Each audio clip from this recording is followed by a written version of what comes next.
Governments designed angel investor tax credits to fund startups. Instead, they became a machine for the wealthy to disappear capital. The logic seemed airtight.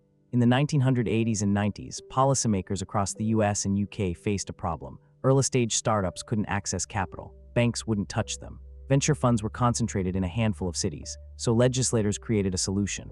Offer wealthy individuals a tax credit, sometimes 20 to 40% of their investment, if they poured money into qualifying small businesses. The theory was elegant. You remove the friction, capital flows to entrepreneurs, jobs get created, economies grow. The feedback loop looked perfect on paper. And for the first few years, it worked. Real capital did flow to real companies, but then the system began to bend. Accountants and tax advisors noticed something. The credits were being claimed on investments that weren't actually risky or illiquid. A wealthy individual could invest in a friend's established business, claim it was a startup, pocket the credit, and the friend could quietly return the money later. The IRS couldn't audit every claim. Enforcement was thin. By the 2000s, the distortion was systematic. Specialized funds emerged that existed primarily to generate tax credits.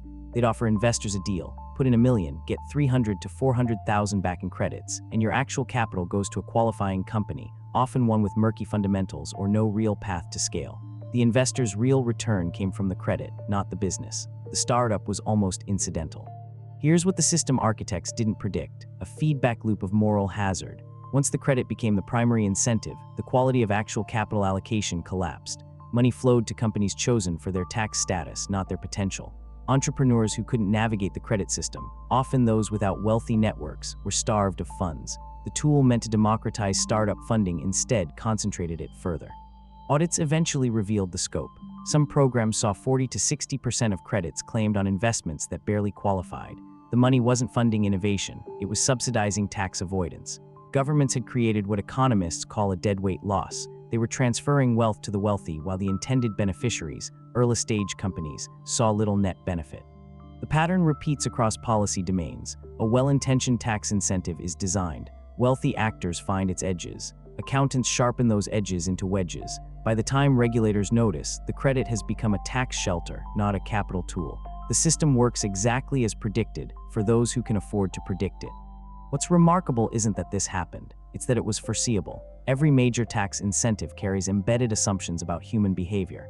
When you create a credit worth hundreds of thousands, you're not just incentivizing capital allocation, you're creating a target for sophisticated financial engineering. The architects knew this was possible. Some predicted it. The question was always whether enforcement would keep pace. It rarely does.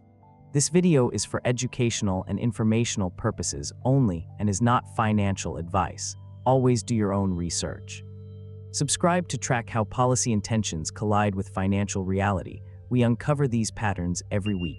This video is for educational and informational purposes only and is not financial advice. Always do your own research.